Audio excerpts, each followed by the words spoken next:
Thank you, Reem, for moderating the session. And maybe just to start, let me acknowledge Dr. Mustafa Murad from the Ministry of Environment. I think we've met a few times. And Dr. Hossam from Sidare. And thank you for taking us back, reminding us where we started and the need for clean fuels, need for clean vehicles for a better environment. I must thank Sidare for being one of our good partners in promoting cleaner and sustainable mobility, not just in Egypt, but also in the region, as Dr. Hossam actually mentioned. We know that this is an important issue. Vehicle growth is happening, as we can see also in many of our cities. Even in Cairo, the last time I was there. So vehicles are set to actually triple by 2050. And we know that 3 out of 5 of these vehicles will be found in low and middle income countries. This poses 2 problems, the challenge of climate change, and also the other challenges Hossam has mentioned of air pollution.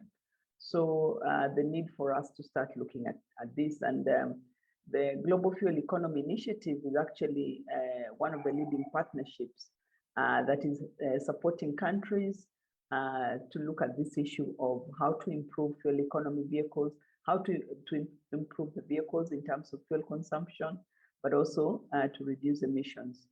The Global Fuel, this workshop is actually happening under the auspices of the Global Fuel Efficiency Initiative, which is a partnership of 6 partners, including UNEP, the International Energy Agency, the FIA Foundation, and many others.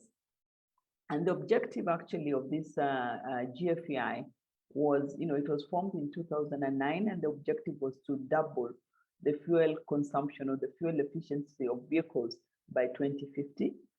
And of course, this has also included the electrification of the fleet.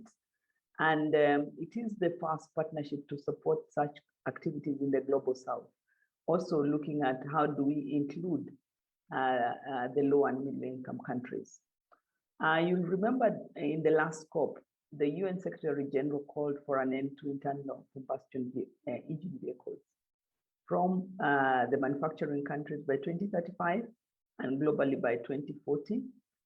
We're already seeing a momentum to these targets being set. I think about a week ago, the EU Parliament adopted a resolution to stop combustion engine vehicles by 2035.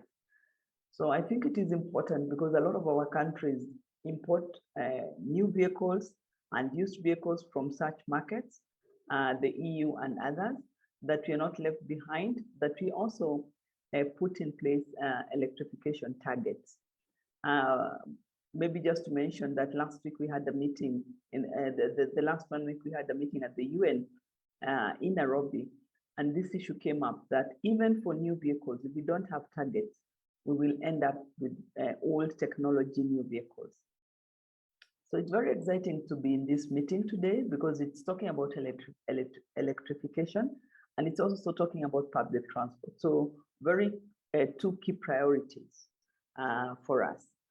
And definitely one of the things I would say is that we need, even as we talk about electrification, because we'll not be able to meet the 1.5 degree climate scenario just with electrification, we need to look at other measures, which include public transport, which include how do we support non-motorized transport.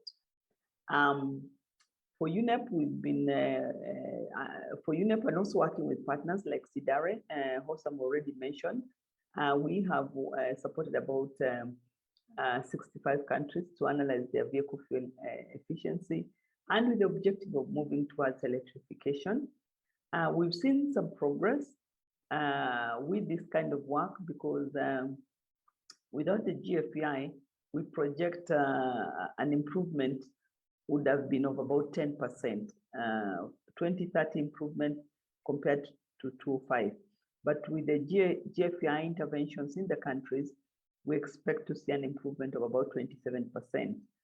in the vehicle fuel economy. This is still not enough, and that's why it's exciting to be here today to see what additional measures can be undertaken. We look forward to the updated fuel economy in Egypt, and I know that there will be improvements, given that there's a lot that is already happening. And we also are excited that this will form inputs to the COP27 that Egypt is actually hosting. So with that, let me just end there and say that we look forward to the outcomes and wish you good deliberations for the day. Thank you. Over to you.